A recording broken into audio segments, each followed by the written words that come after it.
Michael was already gone by the time I finally woke up. Always gone, that man. Work, work, work.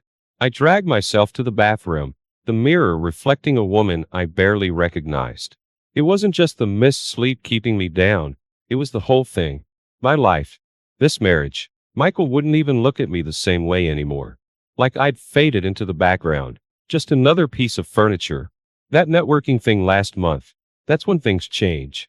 It was stupid. Some fancy shindig for Michael's company. I met Robert there, and well, it was like something flicked inside me. He wasn't some hotshot businessman in a slick suit. He just saw me, made me feel good for the first time in ages. Talked to me like I actually had a brain, not just some wifey he left at home to make dinner and keep the house clean. We started sneaking around, lunch dates that stretched into long afternoons, stolen moments in dark hotel rooms. I knew it was crazy, risky, but it was thrilling. Like I was finally alive again instead of just floating through days that all blurred together. Then, the few weeks back, I missed my period. The test came back positive, and my world just froze. It wasn't Michael's. No way. It was Robert's. I knew it the second I saw those two lines. Part of me panicked, the sensible part that knew how insane this all was. But another part, this twisted, dark part, it saw an opportunity. Michael had been bugging me about kids for ages, complaining about his friends bragging on their toddlers, asking when we would get started. Now, I could finally give him what he wanted, just not the way he expected. It seemed insane, but as the days went by, it felt right, like payback for all those nights I'd waited alone for him to come home, for the way his eyes glazed over when I tried to talk about my day. Telling Michael was the hardest part, faking that joy as he beamed at me, hugging me like I'd given him the world. It made me sick, but I also felt this rush, this twisted sense of power, knowing I was playing the game, and he had no idea. Let him be the doting dad. It was what he deserved, wasn't it? After all, I was giving him exactly what he'd always wanted. Lily was 3 months old, and it was getting harder to look at Michael and see anything besides a fool, a gullible man so blinded by his own stupid dreams, he hadn't even noticed his wife had slipped right through his fingers. The way he beamed at the baby, changed her diapers, sang those goofy songs. It made my stomach churn. He talked constantly about the future now, our little family, saving for Lily's college, those silly matching Halloween costumes parents make their kids wear, like there was an us anymore. I knew it was wrong, messed up, but every time he smiled down at Lily, this bitter satisfaction twisted inside me. He got his wish, didn't he? Wasn't this what he always wanted? Still, some nights I couldn't sleep. I'd stare at that perfect little baby face, and something like guilt would creep over me. She didn't deserve this, didn't ask for any part of my crazy plan. Was it wrong to punish her for the sins of her father? At times, I'd almost convinced myself to tell Michael the truth, to fall apart and beg forgiveness. But then I'd remember his distracted gaze, the way he'd barely heard me the past few years, and my resolve would harden. This was payback for his coldness, his neglect, the way he'd taken me for granted for years. Things were getting dicier with Robert, too. It had been weeks since I'd seen him. At first, I told him I needed space, that Michael was getting suspicious. He bought it, but now he was calling more, asking weird questions. He seemed different, edgy. I'd see him on the street sometimes, the way his eyes lingered on me, almost desperate. When I told him it was over, that I couldn't see him anymore, he didn't take it well. You think you can just cut me out? He hissed over the phone, his voice low and dangerous. That's not how this works, Sarah. A chill ran through me. He sounded almost threatening. I pushed it away. He didn't know, couldn't know. It was my secret, and mine alone. Yet, that night, I double-checked the locks on all the doors before slipping into Michael's bed. It wasn't for love, or even comfort. It was protection. Every time Michael's arm draped over me, I stiffened, imagining it was Robert's hand. I wasn't sure even Michael could save me now, not from my own twisted game. My whole life turned into an act. With Michael, it was all smiles and baby talk, pretending to be the perfect doting wife. I'd coo over Lily just like he wanted, listening to him drone on about her first this, her first that. It was like living with a stranger who wouldn't notice if I up and vanished. Then, there was Robert. Gone was that sweet guy from the networking thing. In his place was this jumpy, desperate mess. He wouldn't leave me alone. Calls at all hours, showing up at my yoga class with some lame excuse, that hungry look in his eyes that sent shivers down my spine. The other day, I was sure I saw him parked down the street, just watching the house. I tried to reason with him. It's over, Robert. You need to move on. Forget me. I hissed into the phone, my heart pounding. His laugh was low and nasty, nothing like the sound I remembered. Forget you? How the hell do you think I'd do that, Sarah? Now, stop playing games and tell me who the hell he is. Who he is. The words chilled me. Did he suspect? The other night, in the heat of the moment, I almost slipped, almost told him the truth. I'd woken in a sweat, picturing Robert standing over Michael, rage twisting his face. It terrified me, but it also fueled that twisted little thrill, like I was playing with fire and getting away with it. Michael started noticing things, little things. My jumpiness, my distracted silences, the way I flinched once when he touched my shoulder. He tried to pull me in, asking what was wrong with those concerned husband eyes. Each time, I brush it off, inventing some dumb excuse about work stress or a fight with my mom.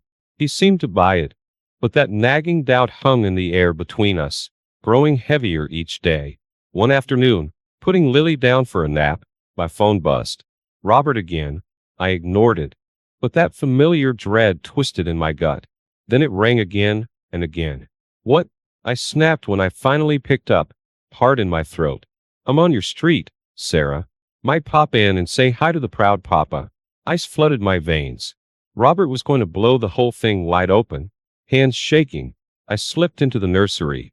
Michael and Lily were gone, probably off on one of their daddy-daughter walks. That gave me just enough time. For weeks I'd resisted, telling myself it was too risky, too extreme. But now, with Robert's threats and Michael's suspicions squeezing in on me, I felt cornered, desperate. There, in the back of Lily's closet, tucked beneath a pile of baby blankets, was the nanny cam. One of those discreet ones, shaped like a teddy bear. Michael never would have suspected a thing. I'd bought it weeks ago, telling myself it was for security, but the dark, twisted part of me knew it was about control. I needed to know what happened when I wasn't there. With trembling fingers, I hid it on a high shelf, the tiny lens aimed at the crib. Then I switched on the live feed on my phone and waited. It didn't take long. A few hours later, I was at the grocery store when an alert popped up on my phone. It was the nanny cam. Michael was home. I swiped to watch, my heart pounding a frantic tattoo against my ribs. There he was, on the screen, bouncing Lily on his knee, grinning down at her. It should have been a sweet, innocent scene, but I couldn't shake the dread coiling in my gut. Then, Michael put her down, walked to his desk, and pulled out a folder. My stomach dropped. It was thin, with official-looking papers tucked inside. He sat down, frowning. Then he picked up his phone, dialed the number, and waited. Rick, it's Michael. Yeah, I wanted to check in. Did you find anything? Rick. I vaguely recognized the name. Private investigator. The blood drained from my face, and rage bubbled up, replacing the fear. So that's how Michael spent those late nights, working. He was on to me. He was checking up on me, trying to catch me in my lies. But I wouldn't let him. This was my game, and I wasn't about to lose. An idea sparked in my mind, a plan forming even as a new wave of panic crashed over me. I'd paint my own picture, plant my own seeds of doubt. Michael wanted a cheating wife? Fine. I'd give him one. He just picked the wrong target. My hands shook as I packed the bag, a few clothes, Lily's favorite stuffed rabbit, that stupid nanny cam. Robert was coming. There was no stopping him now, not after I'd shown him. The image burnt in my mind. Robert, staring at my phone screen, his face pale, then twisting into a mask of rage. I'd shown him the nanny cam footage, those endless hours of Michael with Lily, the feedings, the goofy dances, the whispered bedtime stories. It was my ace in the hole, proof that he was the fool, not me. He's not the father, you idiot. I'd shrieked at Robert, my voice cracking. It took him a moment, his eyes wild and unfocused, to understand. Then, the fury in him shifted, turning on me. "You stole my child," he'd roared, lunging across the tiny coffee table. I barely dodged his flailing fist. He called me names I won't repeat, his threats turning darker and uglier with each passing second. Then, just as quickly it was over, he'd stormed out, slamming the door, leaving me trembling on the floor. Now, I had to disappear before he came back, and with Michael closing in, there was nowhere to go. That's when the thought hit me. The cabin. It was old, a little run down, but Michael never went there. My dad's inheritance, one of the few good things he'd ever left me. It was isolated, the perfect place to hide. The car was loaded. Lily dozed fitfully in her car seat. For a moment, watching her, that familiar pang of guilt crept in. But then I'd remember Michael's face when he found out. Robert's crazed threats, and my resolve hardened. We'd be better off here, away from them both, starting over. As the car rolled down the street, I saw Robert in my rearview mirror, striding toward my house with that same purposeful fury. That image spurred me on. I wasn't looking back, not anymore. I glanced down at Lily, this innocent pawn caught in my twisted game, and hit the accelerator. Whatever it took, I was going to win this, even if winning meant losing everything else. The police station was a blur, harsh lights, cold metal chairs, the smell of sweat and stale coffee. I sat numbly, Lily whimpering in my arms, as some tired-looking cop took my statement for what felt like the 100th time. Michael was in another room, probably telling his own twisted version of events. What a mess. Hours earlier, it was like a bomb had gone off. I'd heard the shouting first, Michael's furious roar, Robert's voice pitched high and desperate. Then, the sounds of a fight, thuds, furniture crashing, Lily's panicked cries. I'd raced from the cabin, clutching her close, and found both men locked in a brutal struggle on the porch. Michael, face contorted with a rage I'd never seen, was on top, pummeling Robert. Blood smeared Robert's mouth and his eyes were wild, filled with a mix of terror and fury. He was reaching beneath the porch swing, fingers fumbling for something. My heart hammered a frantic tattoo. A gun? No, it was the nanny Cam's teddy bear, smashed, its tiny plastic lens glinting on the splintered wood. I screamed, desperate to stop them. But then the sirens wailed in the distance, rising closer. Neighbors appeared on their lawns, phones in hand, eyes wide. That's when Michael and Robert froze, as if suddenly remembering they weren't alone. The fight drained out of them, just as the police swarmed the cabin. Now, here I was. Michael had looked at me with pure hatred, his eyes promising a battle to come. A battle over Lily, over my lies, over a future turned to ash. I'd seen the news reports later, snatches on the station's TV. Domestic dispute turns violent, custody fight looms over love triangle. We were a tawdry sideshow, entertainment for the bored masses. Lily started to cry again, her tiny sobs tearing at me. As I rocked her, all I could think was that it wasn't over, not by a long shot. My intricate web of deceit had collapsed, and there was no escaping the consequences. Michael, Robert, the law, heck, even the entire town would want their pound of flesh. But as I looked down at my daughter, an unexpected surge of defiance rose in me. Whatever came next, I'd survive. I wasn't the same woman who started this mess, not anymore. I'd fight for Lily, tooth and nail, even if it destroyed me in the end. The stares followed me everywhere. In the grocery store, at the gas station, even walking Lily in the park. Whispers cut through the air like poisoned arrows. There she is. That awful woman. Homewrecker. It was like I had a scarlet letter branded on my forehead. A constant reminder of my sins. My so-called friends vanished overnight. No comforting casseroles on my doorstep, no texts or calls offering support. It was as if I were a contagious disease, to be avoided at all costs. Their silence was almost worse than their judgment. At least then, I would have had someone to fight against. News reports about the whole twisted mess were relentless. Photos of me splashed across the screen, my face pixelated in a pathetic attempt to hide my identity. They painted me as the villain, the heartless manipulator. Nobody cared about the years I'd spent feeling neglected, invisible.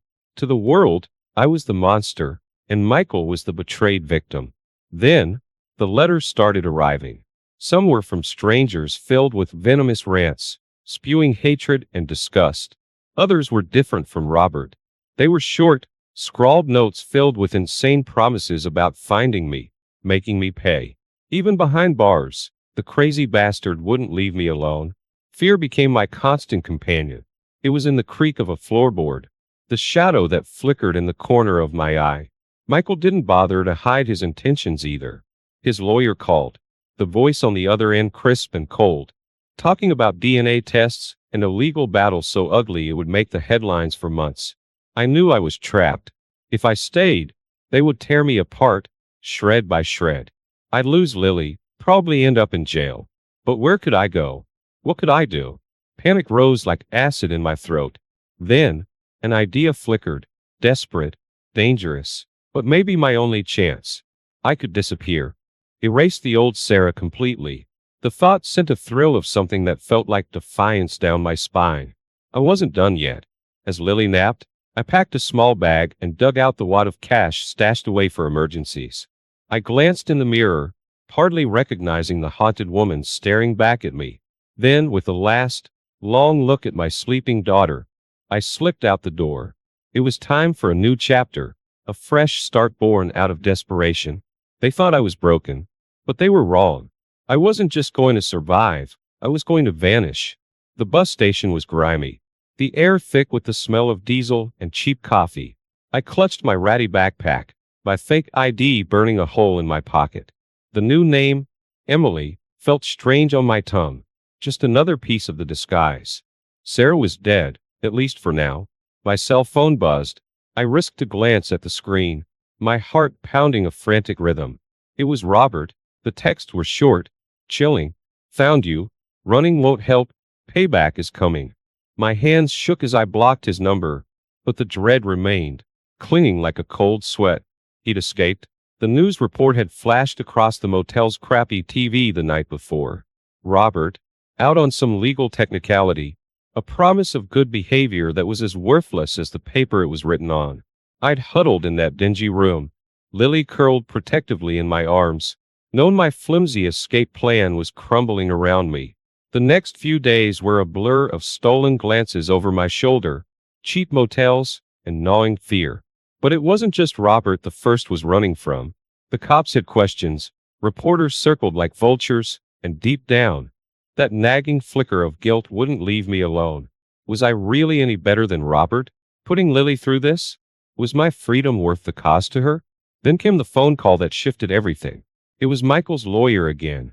But this time his voice wasn't cold, it was strained.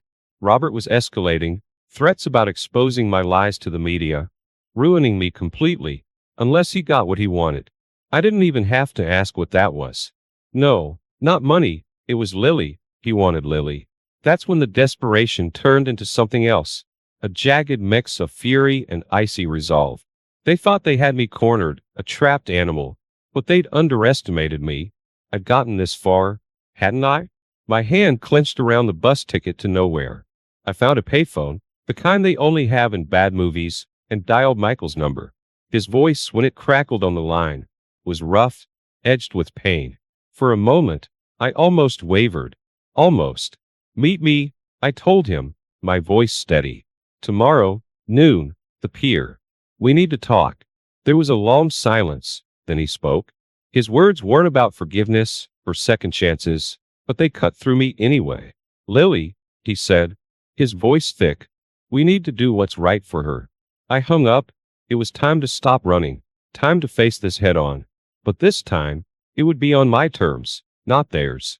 One way or another, I'd make damn sure of it. The pier was crowded, tourists and locals mingling in the summer haze.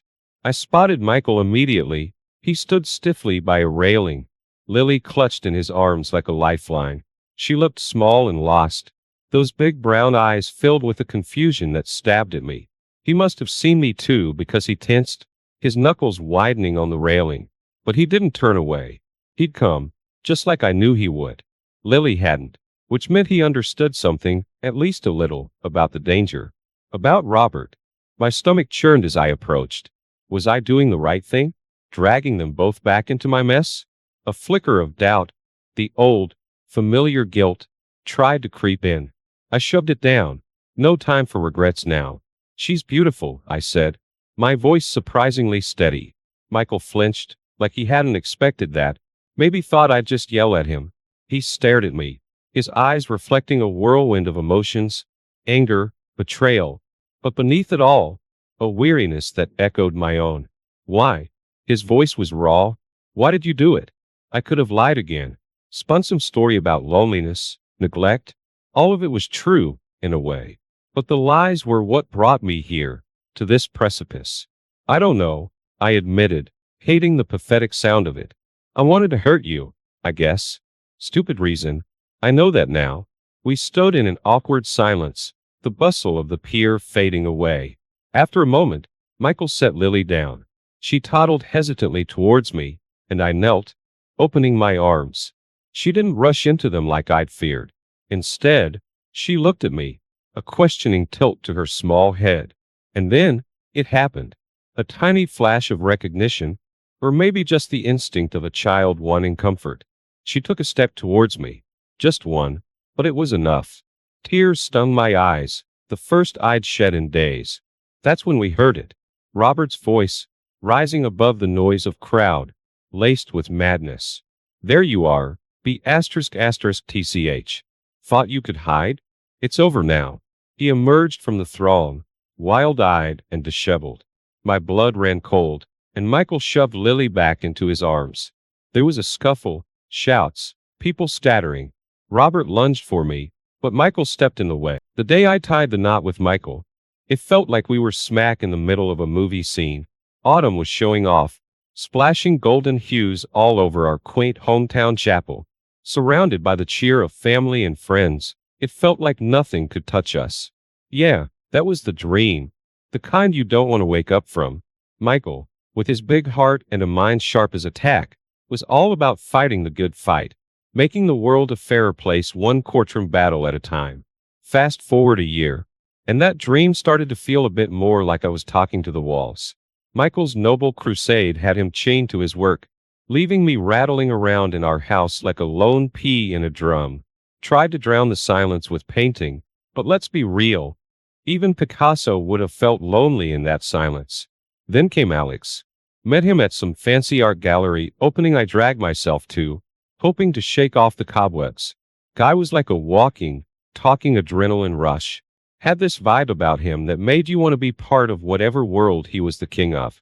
And damn, did he notice me. Made me feel like I wasn't just part of the furniture. Home life? Well, that started to crumble like a cookie in a toddler's grip. Michael and I, we began sparring over dumb stuff.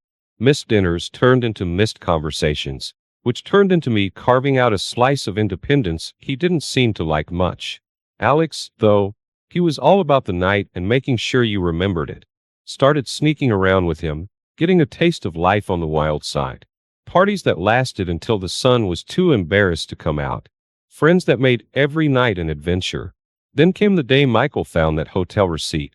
You could practically hear his heart crack, but the guy just swallowed it and put on his poker face. Didn't scream, didn't yell. Just that look of disappointment that's worse than any shouting match. The affair? It was like being on a high-speed train with no brakes. Thrilling, sure, but deep down, I knew I was heading for a crash. That guilt? Tried to ignore it, but it's like trying to tune out a fire alarm. So there you have it. A tale of two lives. The one I promised to cherish, and the one that promised me the stars. Caught in the middle, trying to figure out where the hell I belong. Just when I thought things couldn't get more twisted, Michael pulls a rabbit out of his hat. A weekend getaway. A chance to glue back the pieces of our crumbling marriage. Seeing that hope flickering in his eyes, it was like a punch to the gut. A wake-up call I wasn't ready for. Guilt gnawed at me as we headed out. The silence in the car louder than any argument we'd ever had. The getaway was supposed to be our lifeline, but my phone buzzed nonstop, Alex's name flashing more than I cared to admit. Each message was a siren call I struggled to ignore. Lying to Michael about who was texting became a reflex, one I hated with every fiber of my being.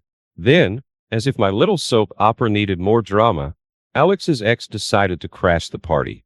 Outside a bar, looking like a scene straight out of a cheesy movie, she cornered me. "He's not who you think he is," she said, her eyes burning a hole through the lies I'd been feeding myself. Did I listen? Hell no. I was too far gone, too wrapped up in Alex's spell. Back home, every conversation with Michael felt like we were tiptoeing through a minefield. Our home a battleground where no one wins. We were strangers, sharing nothing but memories of better days and a stubborn refusal to let go. Then, life decided to throw me a curveball, pregnant. The two lines on that test might as well have been a crossroads, forcing me to choose between the mess I'd made and the life I'd always dreamed of. Panic set in, a heavy, suffocating thing. Telling Alex felt like defusing a bomb without knowing which wire to cut. His reaction was a cold splash of reality. "You need to fix this," he said, his voice devoid of the warmth I'd mistaken for love. Just like that, the fantasy shattered. Choosing to keep the baby was the first decision I'd made in a long time that felt right. A chance to mend fences with Michael. I ended things with Alex, cutting him out like the cancer he was. But the scars remained, a constant reminder of the price of my mistakes. That decision, though, it was more than just choosing between two men. It was about choosing who I wanted to be, the kind of life I wanted for my child. The damage was done, yeah, but maybe, just maybe, there was still a chance for redemption. Hey everyone, I hope you're enjoying the video so far. If you do, please take a moment to hit that like button. It really helps me out and lets me know you appreciate the content. Also, if you haven't already, consider subscribing to the channel. Subscribing is a great way to stay updated with all the latest videos and to be part of our growing community. It's quick, it's free, and it ensures you won't miss out on any upcoming content. So go ahead, smash that like button and hit subscribe. Your support means a lot and keeps this channel going. Thanks for watching. The moment Michael found out about the pregnancy, our world imploded. It was like watching a slow-motion car crash. You know the impact's coming, but you're just too frozen to do anything about it. His face, usually so open and understanding, closed off as he pieced together the timeline. His trust in me crumbling right before my eyes. "How could you?" he asked, his voice a mix of hurt and disbelief. I couldn't bear the weight of the lies anymore. So, I spilled everything about Alex, the affair, the late-night messages, the hotel receipts. I laid it all bare, begging Michael to see the remorse eating me up inside. He just sat there, stone-faced, absorbing my confession without a word. It was like talking to a statue. The next day, Michael packed a bag and left. Said he needed space to think, to figure out if there was anything left of us to save. Watching him go, I felt the full weight of my choices crashing down on me. Alone, with our baby on the way, the future seemed more uncertain than ever. As if on cue, Alex turned spiteful. The man I thought I knew twisted into someone unrecognizable, spreading vicious rumors about me to anyone who'd listen.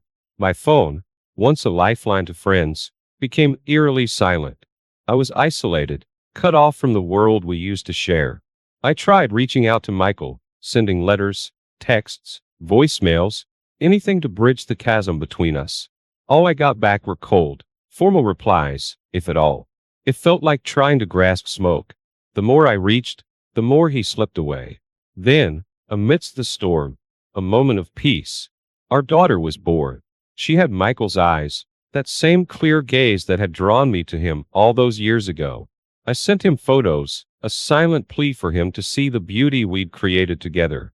But silence was all that returned, a void where his voice should have been. Alex's final blow came in the form of a lawsuit, accusing me of defamation. The irony wasn't lost on me. He was the one who'd turned my life upside down, and now he was playing the victim. The legal fees piled up, draining what little savings I had left. It was a nightmare that seemed to have no end. A battle I was fighting on too many fronts. In that darkness, the light of my daughter's smile was the only thing that kept me grounded. Her innocence, untouched by the chaos around her, was a bittersweet reminder of what could have been. And as I faced each day, the battle for my reputation, for my family, and for my own peace of mind, I clung to the hope that somehow, Some way, I'd find a way back from the edge. When Michael filed for divorce, it wasn't just a piece of paper. It was the crumbling of every dream I'd ever had with him. Irreconcilable differences, the document stated coldly, as if our years together could be boiled down to such sterile terms. The moment I read those words, a tidal wave of reality crashed over me, sweeping away the last remnants of hope I'd clung to. The custody battle for our daughter was a nightmare I couldn't wake up from. Michael, with his sharp legal mind and the damning evidence of my betrayal, had the upper hand from the start. I fought tooth and nail, not just for her, but for a chance at redemption. Yet, deep down, I knew it was a losing battle. The court's decision hit me like a freight train. Full custody to Michael, supervised visits for me. It was more than losing. It was being deemed unworthy. Standing there, in that sterile courtroom, the finality of the judge's words was a weight I wasn't prepared to bear. My heart shattered, not just for me, but for the precious moments I'd miss with my daughter, the everyday miracles of her growing up that I'd be a spectator to, at best. Driven by a mix of desperation and anger, I confronted Alex. His studio, once a place of allure and excitement, now felt like the epicenter of my destruction. I demanded he drop the lawsuit, that he stop this vendetta that was costing me everything. But Alex, ever the artist of his own narrative, merely smirked and turned me away. There was no remorse in his eyes, only the satisfaction of watching me crumble. Retreating back to my canvases, I sought solace in the swirl of paints, channeling my agony into art. Each stroke was a word unspoken, each color a fragment of my shattered life. The pieces I created were a far cry from the vibrant works I once prided myself on. They were dark, tumultuous echoes of my inner chaos. Then came the news that felt like a knife twisting in an already fatal wound. Michael had remarried. His new wife, by all accounts, was everything I wasn't: stable, nurturing, a beacon of light in the life I'd darkened. Caring about how she doted on our daughter, the stability she provided, was a bitter pill that no amount of swallowing could ease. My mistakes had paved the way for another to build the home I'd destroyed. The dismissal of Alex's lawsuit should have been a victory, but it tasted like ash in my mouth. Yes, I was freed from one more chain, but the freedom came too late. My reputation, once the hallmark of my identity, was now marred by scandal and whispers. The art community, which had once embraced me, now regarded me with a mix of pity and disdain. This chapter of my life, marked by loss and tainted by betrayal, forced me to confront the hardest truths about myself. In the pursuit of what I thought I wanted, I'd lost everything that truly mattered. The journey back to myself, to some semblance of peace, was going to be a long one, paved not just with regret, but with a determination to rebuild, piece by broken piece. The day I spotted Michael and our daughter in the park was like a scene straight out of a movie I never wanted to watch.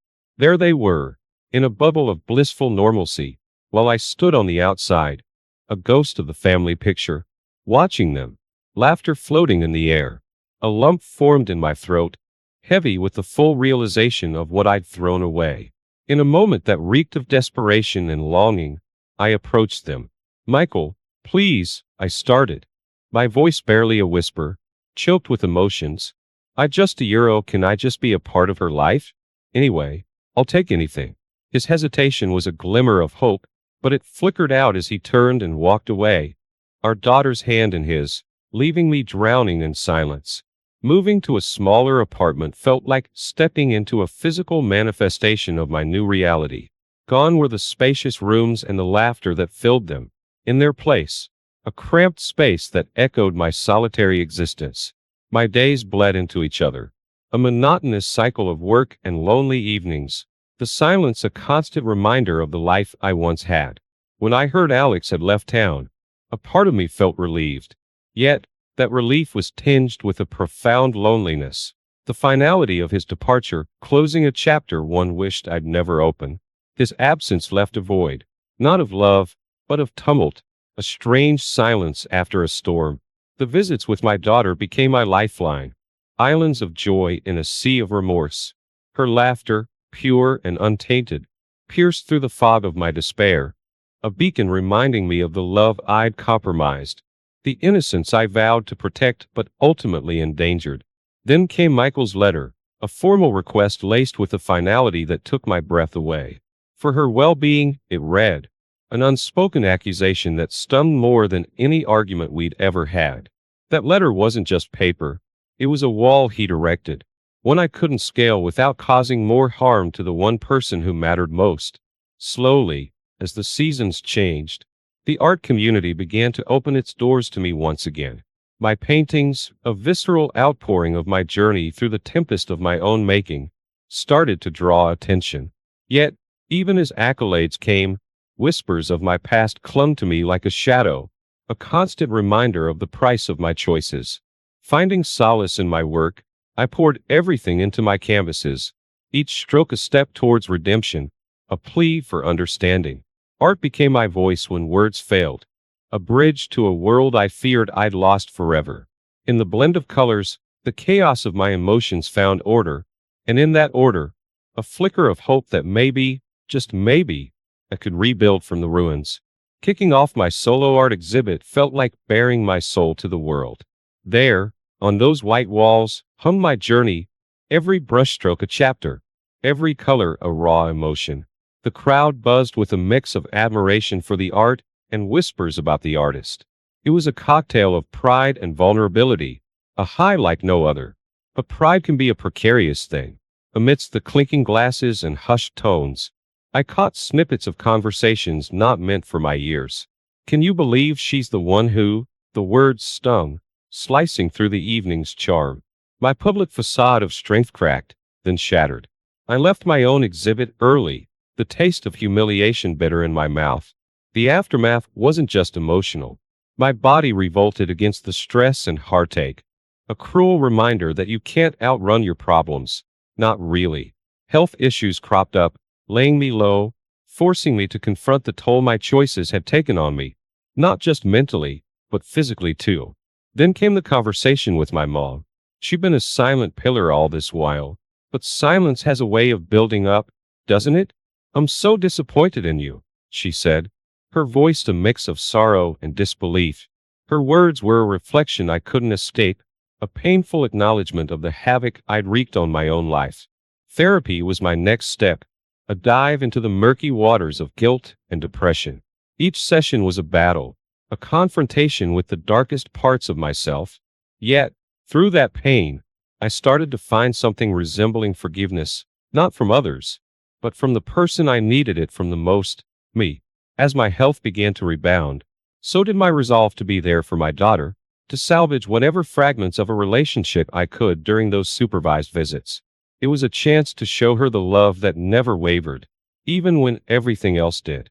Unexpectedly, Michael's wife reached out, a gesture that took me by surprise. Let's do what's best for her, she said, her voice cautious but kind.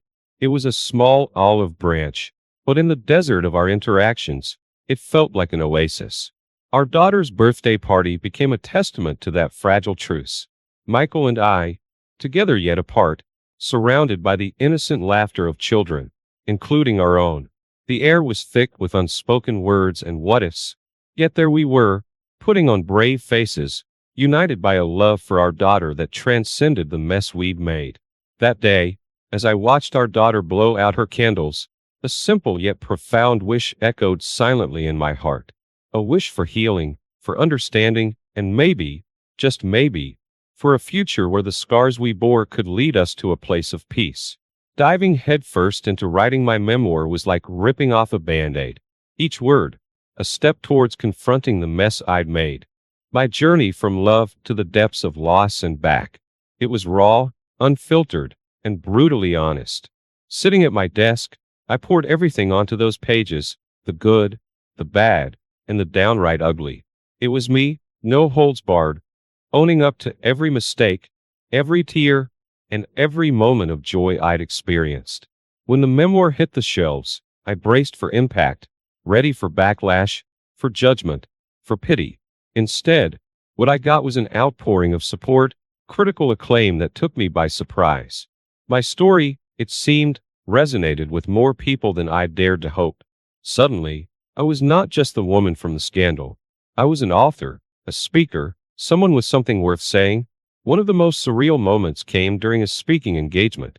After my talk, a young woman approached me, her eyes filled with a mix of fear and determination.